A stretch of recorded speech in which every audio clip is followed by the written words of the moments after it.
The man just needs to find his get right spot. And the get right spot for Dustin Jacoby is, I mean, it's going to be hard to find. It's going to be hard to find. You have to avoid the takedowns at all costs. You have to put a pace on this man. Look at the numbers right here, folks. 5.5 significant strikes landed per minute. That is much higher. That's double what Vitor Petrino is bringing to the table. But Vitor Petrino is a man who could take you down, is a man who can knock you out, but is also a man who's coming off of the first career loss, which was a submission against Anthony Smith in a fight that he was winning, man. So it's tough. But I think Vitor Petrino is in for a bounce back. I think more important than anything else is Vitor Petrino has something to prove. So I think that this one is going to end early. I don't particularly think this one goes to a decision, and if it does, it's because of timidity on the side of Vitor Petrino. Maybe not wanting to pull the trigger after getting finished in your last one, not wanting to make a mistake, just wanting to get back on the board. We did see that a couple of weeks ago with a fighter that I thought was going to put on a massive performance. And he was like, listen, I just needed to get back into the win column. I'm blanking on the name, but it is a good point to make. Vitor Petrino, notable stats, landed at least one takedown in 5 of his 6 UFC bouts. That's going to be the plan here against Dustin Jacoby. And Jacoby has been knocked down at least once in 3 of the last 5 fights. So the final play that I have for you is looking at the fight odds. If you like Vitor Petrino by knockout, I think that's fair. Plus 120. That is a smash spot. But again, you do not bet Vitor Petrino pure money line minus 340, even though I really like him as a pure play. I think you parlay him as we had spoken about a little bit earlier. So that's the play right there. Vitor Petrino versus Dustin Jacoby. Your only wins, Darren Elkins and Hakeem Dawodu. Losses to Giga Chikadze, Jonathan Martinez, and Andre Fili. Look at the level of competition that he's fighting. Only 2 decision wins in the last 5 years. So that's going to be the hard part. It's like on one hand, you're kind of banking on a Swanson finish, but I think decision is going to be the play, which I can understand how you could say that's a little hyperbolic, right? Or it's a little contrarian. Billy Q should be teed up for a decision. He's a minus 160 favorite right here, but I like Cub Swanson at the plus money, plus 135. Crafty, veteran. I think that is going to be a matter of just breaking the rhythm. You have to be a rhythm breaker. If Billy Q gets into his bag and he does his grind you up against the cage, clinch, work for the takedown, it's going to be a long night, and I expect Billy Q to get a dub. But if Cub Swanson can break his rhythm, I think that's going to be the value play all day long. So that is the play right there for Cub Swanson. And yeah, plus money. You can't be mad at that. At a 41-year-old, we don't bet on them very often, but it's UFC Tampa, and we're closing out 2024, so we got to do it, people. What are we talking about? All right, man, let's move on to this next bout right here. Again, really interesting matchup right here. Manel Kape, minus 390 currently. I don't like that number. Not against Bruno Silva, who is an absolute powerhouse, but we also have to be fair, folks. Bruno Silva is a different kind of competitor, if you will, than Manel Kape has faced in his last 5. Ode Osborne, Zaga Zumagulov, David Dvorak, Felipe Dos Santos, Muhammad Mokaev. Bruno Silva, fantastic grappling, but has pop in his shot. What is Bruno Silva known for? It's one very clear thing. It's the knockout. It's the finish. The man has 14 victories, 6 by knockout, 4 by submission, and he's won a performance bonus in 4 straight fights. This dude is legit. He doesn't fight that often, but I mean, the man comes to bang. But this isn't the first time that Manel Kape has seen a big power striker, right? He has noted, he's like, Bruno Silva wants to bring the fight, and I love to bring the fight too. And that is when you see Manel kind of excel at his best. Not that ticky-tack point fight like he had with Mateus Nicolau, but like a swing and bang, let me set up my counters and let's see what's going on. Mix in a little bit of grappling too. Manel Kape, 4-3 in the UFC. The Star Boy hasn't been as impressive as a lot of people thought coming back from Ryzen, or coming out of Ryzen, I should say. But that loss against Muhammad Mokaev with the toe injury, that was a close fight, man. And with the toe injury right there, I think it's safe to say that, I mean, Muhammad Mokaev is good, bro. Come on, obviously. But for Manel Kape, he really does think that he won the fight, that he got robbed right there. So you have to come in with the right mentality. But I just think that Manel Kape is going to be too technical. I think the footwork is going to be a little bit too good. And I think he needs to let the hands go in order to make this work. He does have an inherently higher strike volume, 4.44 significant strikes landed per minute, 3.3 for Bruno Silva.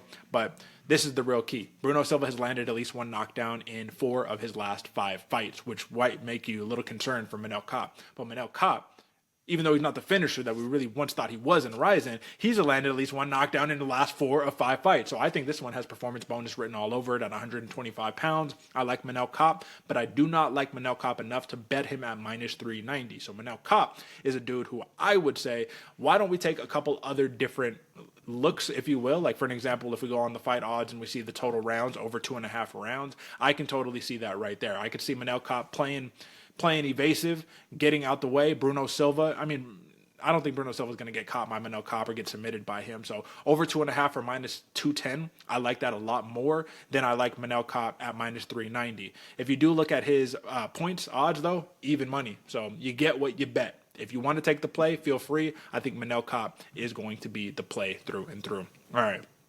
Next up, folks, we're going to speed through this one because this is going to be a fun fight, but I think this one is pretty simple. Next up, we're going to be talking about Vitor Petrino versus Dustin the Hanyak Jacoby. It's been a sad follow-up for Dustin Jacoby, who's 1-4 in his last 5, and his win is going to be a knockout win against Kennedy and Nchekwu. Forgive me for mispronouncing the name, but Nchekwu was looking like a killer at heavyweight, and to see that Jacoby chinned him, but is getting losing to Khalil Roundtree, Azamat Mirzakhanov, Alonzo Menafield, Dominic Reyes. I mean, the man just needs to find his get-right spot. And the get-right spot for Dustin Jacoby is, it's going to be hard to find. It's going to be hard to find. You have to avoid the takedowns at all costs. You have to put a pace on this man. Look at the numbers right here, folks. 5.5 significant strikes landed per minute. That is much higher. That's double what Vitor Petrino is bringing to the table. But Vitor Petrino is a man who could take you down, is a man who can knock you out, but is also a man who's coming off of the first career loss, which was a submission against Anthony Smith in a fight that he was winning, man. So it's tough. But I think Vitor Petrino is in for a bounce back. I think more important than anything else is Vitor Petrino has something to prove. So I think that this one is going to end early. I don't particularly think this one goes to a decision, and if it does, it's because of timidity on the side of Vitor Petrino. Maybe not wanting to pull the trigger after getting finished in your last one, not wanting to make a stake, just wanting to get back on the board. We did see that a couple of weeks ago with a fighter that I thought was going to put on a massive performance. And he was like, listen, I just needed to get back into the win column. I'm blanking on the name, but it is a good point to make. Vitor Petrino, notable stats, landed at least one takedown in 5 of his 6 UFC bouts. That's going to be the plan here against Dustin Jacoby. And Jacoby has been knocked down at least once in 3 of the last 5 fights. So the final play that I have for you is looking at the fight odds. If you like Vitor Petrino by knockout, I think that's fair. Plus 120. That is a smash spot. But again, you do not bet Vitor Petrino pure money line minus 340, even though I really like him as a pure play. I think you parlay him as we had spoken about a little bit earlier. So that's the play right there. Vitor Petrino versus Dustin Jacoby. All right, folks, next up, Adrian Yanez, Daniel Marcos. Folks, this one I'm really excited about right here because this is going to be a very fun match in the bantamweight division.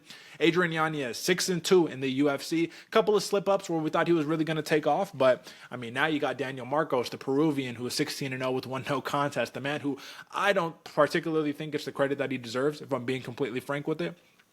But we know one thing is pretty clear, man.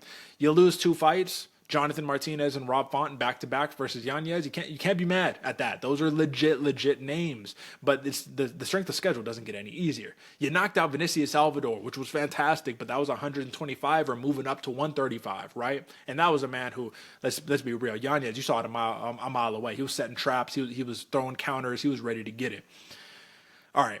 That's got to be the game plan, though. Yanez, man, that's got to be the plan. You have to set traps to set up your pocket boxing and avoid getting your legs kicked out from underneath you. You have to against Daniel Marcos because Marcos is slick. He'll move forward. He'll put pace and pressure on you, but also evade a lot of your big shots. And I could see Yanez just big swings, big shots, trying to set up counters, maybe find another finish.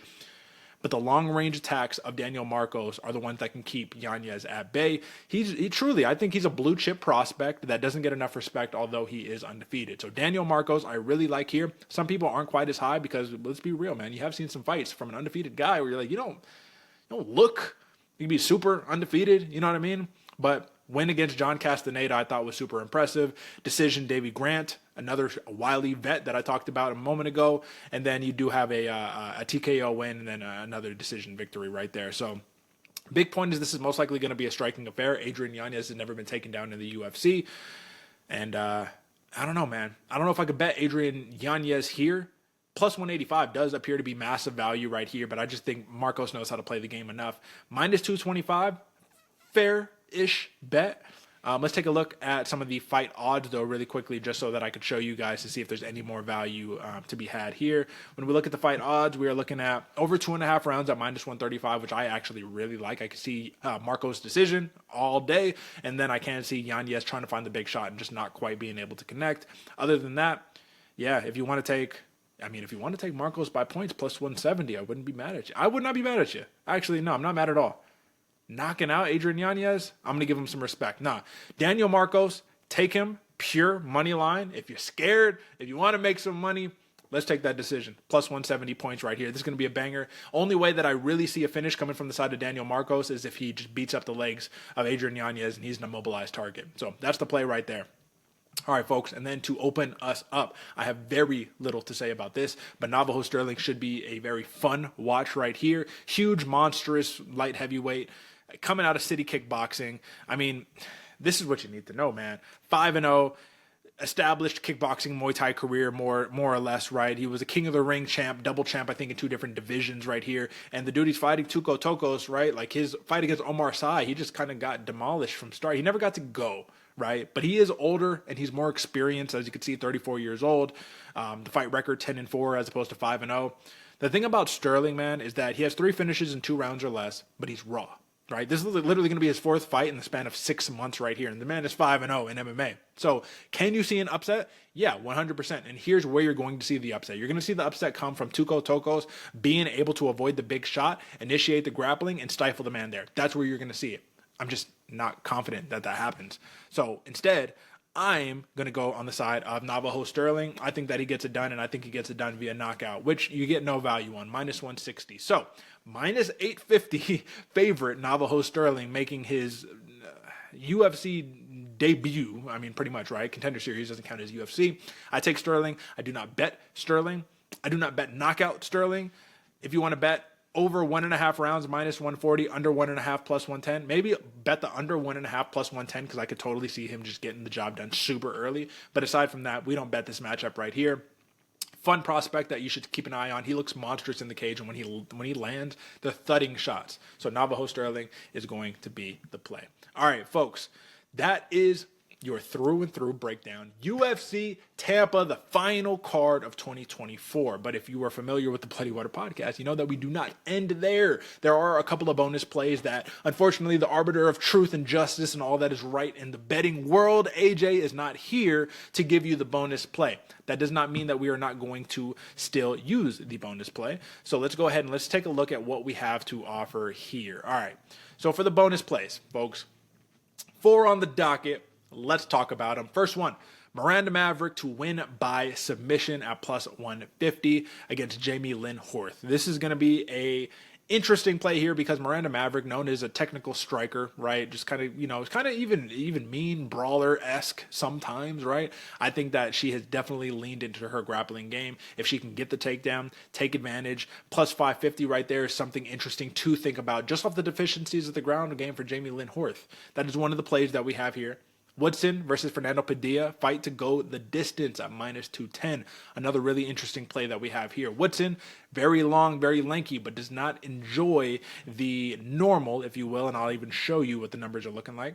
He doesn't enjoy the normal reach advantage that he has over most people. The best part about Sean Woodson is he has a frame that almost nobody can match in his division, but Fernando Padilla is right there. He's just as long, he's just as lanky. That means that I don't think we see a finish coming from Woodson, and Padilla, who is absolutely a finisher, I'm not sure if he's going to be able to use his same intangibles or his same listen, man, the reach, you know what I'm talking about. I'm not going to be able to, I'm not sure if he'll use his frame the same way to be able to set up that finish. Woodson is incredibly elusive as well. Both of these dudes, high strike count, so I could see on one hand how people could say this is just an automatic finish waiting to happen. But if you take a look at the implied fight odds, over 2.5 rounds is minus 240. So if you're trusting Vegas, if you're trusting the bookies right here, I like the fight purely to go the distance, which doesn't give you odds here, but we're tracking minus 210 from the bet sheet right here. So again, that's what I wanted to show you right there. And folks, I do realize now, I believe that I was showing you the bonus play and not showing you this the whole time. So this is what I was trying to show you, tail of the tape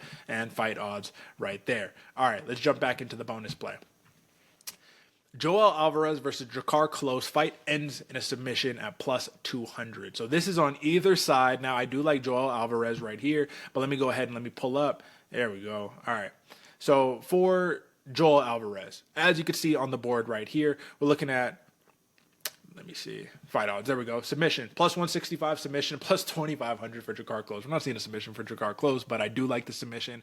I like it just because anything can happen right here. And Joel Alvarez is a dude who's going to look to beat you up. I think this happens one of two ways, man. He's a minus 475 favorite, but look at that. Plus 275 TKO, plus 165 for the submission. I see club and sub all day. I think Jakar Close is a tough guy to finish, but I think that doesn't matter how tough you are, man. If you don't have oxygen, you can't breathe.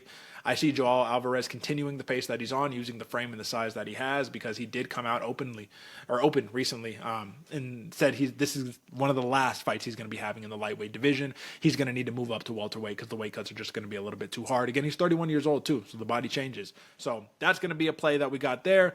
And to finalize it, Michael Johnson to win by decision. Folks, actually, let me give you the odds for it. What was it? Plus 275. Let's see if we're still tracking. Michael Johnson, where is he at? Their featured prelim versus Otman Azater. To win by decision, he's minus 220. So rare. Michael Johnson, a favorite. This is a dog spot. This is where we take advantage. But he's a favorite against Otman Azater. As long as he doesn't get chinned, as long as he can somehow protect that chin, I think he's going to be in a good spot. By points, plus 275 right here. And again, what were we tracking? Plus 275. So that's equal right there. We like Michael Johnson. If you can't get him at plus money here, I think we get him at plus money on the points right there. So those are the overall bonus plays. And now I will be your arbiter of truth and justice and all that is right in the world here. And I think that of all of the plays that we have here, we're going to go with that Michael Johnson, win by decision. It goes hand in hand with the over that AJ has locked in for his prop lock. We're going to rock with Michael Johnson, win by decision. That's going to be your bonus play official for UFC Tampa. All right, folks, and then to finalize it here, it's time for some fight night. And if you ain't paying attention, you're going to sleep on me and I'm going to wake you up. I did want to bring up finally my sleeper on the night, because you do deserve to have a prelim sleeper. I've talked about it already, but Dangerous Davy Grant versus the Savage Ramon Taveras. What you need to know here is that these two have 19 combined finishes. Taveras has only seen a third round 3 times in his pro MMA career, and Davy Grant, man, he's very well versed, right? He's at his best when he can mix things up on you, when he can blend and incorporate his striking and his grappling. Taveras is a little bit more of a pure boxer who I could see getting in the pocket, slipping and ripping, and really just beating up Davy Grant in the early rounds. We'll see what happens. Because Davy Grant he's known to swing a little bit wild, you know what I mean? But you don't get to 13-7 for no reason, man. He's a tenured veteran, and I think that, again, this is kind of similar to one of the matchups that I spoke about earlier. I think it was the Cup Swanson Billy Q fight, but another one where he needs to break up the rhythm of Taveras, right? Look, for Taveras, he's going to try to control distance and range and be precise, but Davy Grant, you have to make it a dogfight.